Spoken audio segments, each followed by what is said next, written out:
thought I'd just start off by asking Derek to talk a little bit just about your own love of bourbon and kind of how that journey is, where that journey's taken you over the years, and maybe how it led to this. I mean, early on when I was of drinking age on the road, and probably a But, little bit before, but but with my solo I can't band, bust you now. that's right, it's too late. It's 25 years in the past now. But then with my solo band, we were traveling with the Derek Trucks band and Todd Smalley, who played bass in that group. Um, we were just bourbon drinkers, and Mm, I remember in the Winnebago days, there was a guy that used to come out to our shows in Kentucky and just bring incredible stuff that we just didn't know about down here. And it was George T. Stagg and it was the early Pappies and it was all of that stuff. And we were just drinking it like idiots. Like it was, you could just get it at any time. And then I remember we would come back a year or so later and ask for the same stuff. And he was like, yeah, it's not really that easy to get. So that was the first time I was tipped off to like the really high end um, yeah. bourbon. And then, later on, I remember we were making song lines in Nashville, and me and Mike Madison and Todd, we would drive in to the producer's house and studio every day. We were staying out in Franklin, and we'd Mhm. pass this liquor store every day, and we'd stop in, get a bottle of wine, and we kept finding this Black Maple Hill, which was just this incredible old bourbon.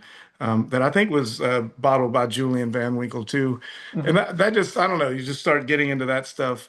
And then it was a way for me and my brother David, who lives here in Jacksonville. We started just searching out stuff kind of before the bourbon craze completely hit. We met some of the Van Winkle family and crew, and they kind of hipped us to the fact that Weller 12 was basically Pappy 10 or Pappy 12. And Right. so we would search that stuff out. We were finding it for 20, 30 bucks a bottle and just stashing it away. And then on the road, you realize you could hit these old dusty shops and find incredible stuff. So it was just something fun to do. And then me and my brother and a few friends here in town started taking a trip annually up to Kentucky to do a barrel pick at Uh, Buffalo Trace. And there was something about those trips. It was kind of the one time a year we would all get together. And it was the one time a year it was just away from all the shit and away from the world a little bit, mhm. and it just kind of became the highlight of the year every year. So, that's kind of what got me into it. And then I don't know, and there's something about um, bourbon, Kentucky bourbon, American whiskey that I don't know, the story is incredible. The more you learn about it, the more fascinating the whole thing Yeah. is. I mean, the fact that kind of horse racing and all the thoroughbreds came because they were running the money back from New Orleans. They were making like whoever had the fastest horses made it back with all their Yeah. money. So it was like the whole kind of American history wrapped into it. And also being from the deep South, it's a conflicted history. I mean, there's not a lot of stuff you can just truly be 100% proud of. I mean, there is, but it's confusing. But this is one of the things that I feel like you can just be way into the Almond Brothers and bourbon. So for me, that was I don't know. There's something about it that just feels good. And this when Casey and Andy Mendelson, who is our manager, when they started kicking this idea around, it just seemed like an awful lot of fun. And then the further we got into it, the further we started realizing that we could kind of do something a little different with it. And it basically feels like those trips that we go on with my brother. He's still involved. My brother's a is a on the board and a partner in the company, and uh, it's kind of the stuff that we love tasting that we're searching out. So it's just been a really fun project so far.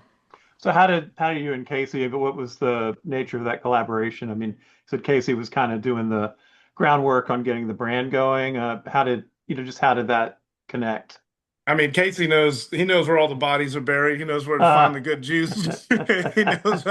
He knows how to make it legal. And he's the brains behind the thing. I mean, it's been a lot of fun collaborating with him, and we'll have an idea even on the label how we want it to look, and he'll send some stuff over. And we're like it feels like the label has existed for 100 years already. It's been really badass, a lot of fun. It makes Yeah. us look smart. But Casey, you take that. You've I mean, yeah, I mean, just once we've figured out like what a like legitimate is almost sounds like an understatement. The passion that he has for bourbon is as genuine as any person that works in bourbon, makes bourbon at Hmm. one of the story distilleries, and then the knowledge that he has, and in many cases that I've seen superior. You know, and I love that. I've heard him say it many times now, though. Like, if you want to like be proud to be, you know, America as a country and proud about the American South, it's just kind of like the Allman Brothers and bourbon. Like that idea, like it gives you permission to like love America with Right. like you know, openness and no one and there's no one coming after you. It's actually got me. I've been working spirits for a long time. It's inspired me to like love what I do more, being around it. But I mean, the real thing that's exciting about this brand in particular is this. I like brand building. I like insights and the just these undeniable truths that are out there that are untapped into that when Hmm. you finally tap into them, you're like, how is this not something that people have already not stumbled upon themselves or more prevailing thing? And just the exclusivity and the commitment to the 200 milliliter size, to just give you this like super high quality stuff that's harder to get now for all the reasons that we all know, but to just put it in a smaller package and to equal accessibility and Hmm. also take the pretentiousness out of it, and Yeah. then tie it into the heritage of music and blues with this reference to ass pocket and Right. it's like that's what you know, and it's Derek is like, well, that's what we call that an ass pocket. And it's like, well, let's just call the brand ass pocket. And it's like, call my ass pocket. It's like, of course, yeah, we can do whatever we want. There's no one minding the store, you know. We are the kids with the parents have left the room, you know. And when that happens, this is what you get. You get a word with the we get a brand with the name ass on it. And it's been so fun to have this like extremely high quality liquid in a precious industry, in this really unpretentious vessel with this extremely self-aware brand energy right on its sleeve. And you know, I feel like once people understand what's actually in the bottle and that we have it in this really fun thing to pass around and drink it right out of the bottle and Yeah. I think it's got all the hooks and in all the right places. So it's been a lot of fun to work on. Well, definitely the name calls to mind, Earl Burnside, and having been to the Roadhouse there and had some of their moonshine one night, it definitely has a similar kick, a little more refined. So you had been to RL's place, huh? I've been to yeah, RL, and then Junior Kimbrell. Yeah. Junior's Juke Joint. Yeah. Yeah. Amazing. That's Yeah. incredible. I mean Back in that's the where the day. that's definitely where the name came from, 100,000%. I actually called Junior Kimbrell on the phone one time when we were in Memphis. I just found his record at the Crossroads Museum on Yeah. Highway 61, and it was the one that Robert Palmer, the great writer Yeah. with Rolling Stone, um, he did the liner notes and recorded that album. And when I heard that Junior Kimball record, totally it changed the way I thought about the music from that area, and it kind Yeah. of connected even to some of the Eastern and Indian classical stuff, the Oh way yeah. he was, the inflections, the way he was singing. And then I read in the liner notes that he had a juke joint in Holly Springs, Mississippi. And we had a day off in Memphis. I was with Todd Smalley again, and I'm thinking, I think that's not so far from here. So and this is pre-cell phone where you can just look Right. shit up, and I realize it's about 45 minutes maybe from where we are. So I call Holly Springs, Mississippi. I just dial 411 and I get information to Holly Springs, call and ask for Junior Kimbrell's juke joint. I get a number and call it, and phone rings twice, and then hello, Junior here. I was like, oh shit, I got Junior Kimbrell on the phone. And I didn't really know what to say. And I was like, yeah, man, I'm just a huge fan. I've been listening to your record this last week or so, and we're in a band. We're traveling through Memphis, and I'd love to come see you play. And he was like, "Oh man, I've been real sick. I was just up in Memphis." So he kind of gave me the health shit he was going through, Yeah. and I was like, well, next time we're through, I'm going to check again. I think he passed away probably 3 or 4 months later, but Oh, damn. I got to chat with him on the phone, man, and he could not have been sweeter. I was just some I guess the juke joint just rang to his house because Yeah, it was his house. yeah. It's incredible. Yeah, like Burnside, they're all like living in the same sort of cluster Yeah, around yeah. there. Yeah, that was an insane night. Was there. Badass. Um, but like, how did you all arrive at how you wanted the whiskey to taste, or just kind of dialing in that? I guess you're kind of checking out a lot of different batches. Well, the one thing I think the reason because ideas came up to do a whiskey or some kind of spirits over the years, Yeah. but it like unless we found something that was really good, I was I didn't want to be involved in it. And Right. then when I heard that Casey had done the Kiamichi release with the Hmm. Kings of Leon's, and that was like I think there was a 17-year was it Michter's or Get a 19-year, Willet? get a 19-year-old bourbon Willet and an 8-year Yeah. old rye. Yeah. No, I mean those were just incredible. Like those are things you would seek out and you lose your shit if you found one in the Right. shop. So I was like, well, oh, we can find stuff. He was like, we can find whatever we can find. And so then it became really fun. And he just started sending down different stuff that he could get a hold of, and we would always blind taste them. We maybe know what the year was, but w Hmm. wouldn't know the mash bill or where they were coming from until we would kind of home in on what we were liking. And there were a few early on that we liked, and even before we had the brand, the first release, well, when we tasted it, I just decided to buy the barrels. We just sat on them for half a year or a year, just Yeah. because I was like, well, how long will this be here? You're like, well, until somebody gets it. I was like, well, let's snag this shit up.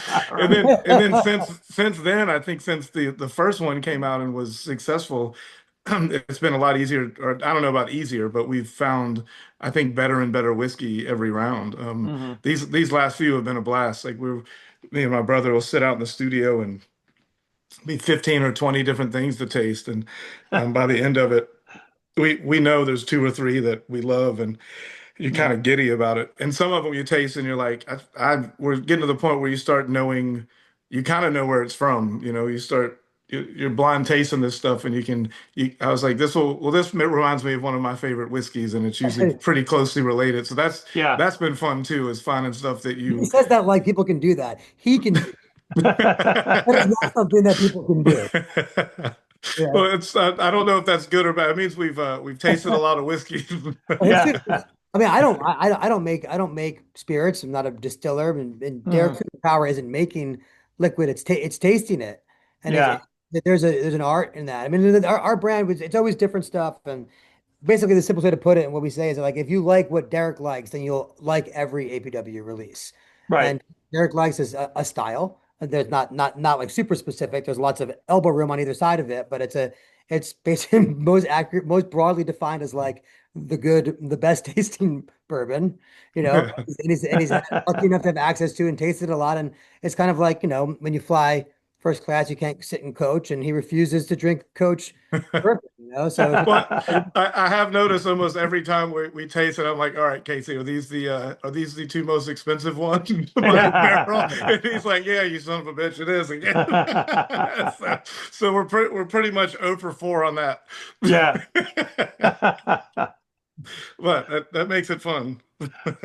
Casey, like where are you looking mainly? Is it, I mean, I know is that like a state secret or No, I mean it is something that we don't say yeah, for any number of reasons. I mean, I think my favorite reason is that people are spending too much money and too much time looking for labels yeah. and not liquid. So we've taken that out of the equation, and we do the hard work for you. And Hmm. Derek says, "No, this liquid's good," but he doesn't care where it's from, and he doesn't know where it's from when he tastes it. Like he just Yeah. said, we keep it a secret from him, and Yeah. he drinks it. So it can be from anywhere. The next release that we're doing, and the first release we're doing in the new year is a 20-year-old Tennessee whiskey. Hmm. So, I mean, we are open to everything, and I mean, who knows down the line? I mean, some things from outside of the country. I don't know. We'll send him whatever, you know. I think that him and David are enjoying the uh, the boxes landing on the front porch and opening them up and being like, all right, what do we got? You know, and then we go, what's Yeah. this? And we tell them. So I think that's it, and we just rely on him saying like this should be an APW release, and then we just do it. Mhm. It's not rocket science. I just cracked the new on the search, and that's a son of a bitch. I think that's the best of the four so far. Yeah, That 15, the 15 Yeah. year is incredible too, but that the search is just really something. I took it to a party and, passed it around and got people really enjoyed it. Yeah, that's a It, good it whiskey. definitely packs a wallop. Oh yeah. Well, that's the other thing is we're putting high proof shit in a small bottle. Like Yeah. yeah. usually when you get the small bottles, it's 80, 86. It's like Hmm. it's alcoholic whiskey. This is drinking whiskey. It's sipping whiskey. Well, yeah, it's the little plastic bottles in the liquor store with the clerk behind the iron bars, you know. Totally. I know that spot. Yeah. I'd probably be working in that spot if I couldn't play Right. guitar. There's a line for the lotto and a line for the cheap bottles. Yeah, I like my this has better odds. Yeah, definitely. That's awesome. 100%. um, the marketing on it, I mean, it's not like Derek Trucks whiskey. So it doesn't have quite the same, like, like Bob Dylan put out like Heaven's Door, and then Willie had the Whiskey River. Um, what was the thinking, with the musical tie-in and all that, just as far as what people may expect from it, or how you promote it or anything like that? Yeah, and I mean, I'll let Derek talk more about it, but like, I mean, I don't think Derek doesn't want to make like a celebrity brand, and I don't Right. like them. I don't like celebrity brands. I mean, I think that when someone has a clear set of values and a true passion, you can build a brand on the back of that, but it shouldn't be merch. Yeah. To a certain degree, it immediately discredits it, like right Yeah. off the bat. I mean, this is a brand that stands, I know, very much. I mean, it stands very much on its own as conceptually. Hmm. It's like you shouldn't be afraid to open a bottle of whiskey that you bought because what's inside is too good. Like there's Right. Yeah. too much tension to that for me Yeah. to stomach. So it's like, Yeah. well, let's figure out how to get him to open it because people should be drinking it. Like, Derek's, I know a handful of people in the world that have great whiskey. And as soon as you say, oh, you have one of those, that's great. They just reach for it, grab it, and open it and give it to you. Yeah. Like that is the moment that we're trying to crystallize and give to as many people as possible. Hmm. That's what it's about. It's not about, the person, but it is about his palate more than it's about Yeah. his Yeah, that's a stardom good or point. fame. So Yeah, anyway, it Derek, you can it talk about it. no, yeah, that's it. I think it's just more about the juice first and Hmm. the thing in the bottle first. And like you were saying, like the when that light bulb went off for me is when we were doing I think the first barrel pick that me and my brother did, we did a Weller pick and we ended up having a cookout that night at Ed James, who's part of the company with us, but Yeah. his father-in-law is Julian Van Winkle. He's in that family, and Julian was Right. there, and he had this beautiful bottle made for me and my brother, and it was the Trucks family barrel pick. It was a 10-year-old Pappy, and just Uh, this kind of holy grail thing. And we're sitting around the fire, and I was like, "Is it rude if I just crack this thing and we just drink it here?" And Julian was like, "No, that's what you're supposed to do." He's like, "My dad would, or my grandfather would be like, if you open a bottle with friends, you should finish it. yeah, You're not yeah. opening it to save it." And that's kind of when that thing went off. It's like when is going to be a better time than now with these like this incredible collection of humans? Like this is a good night for it. And so that the whole concept of crack that shit. I think that's kind of the whole thing is you can still have really good whiskey, high end thing and enjoy it. It's not and it is nice. It's small. Um, if you get two, you can save one if you if you need to, but Right. throw it in your golf bag and go. It's Right. pretty fun. I was the other day yesterday with my brother and son. We went out and it was just perfect weather and the golfing wasn't great, but I was like, wait, I have a really good bottle of whiskey in my bag. So No it's one, like, no one's bringing a 750 bottle of bourbon on the golf. no, but this shit fits right in with Yeah, with your rangefinder. right.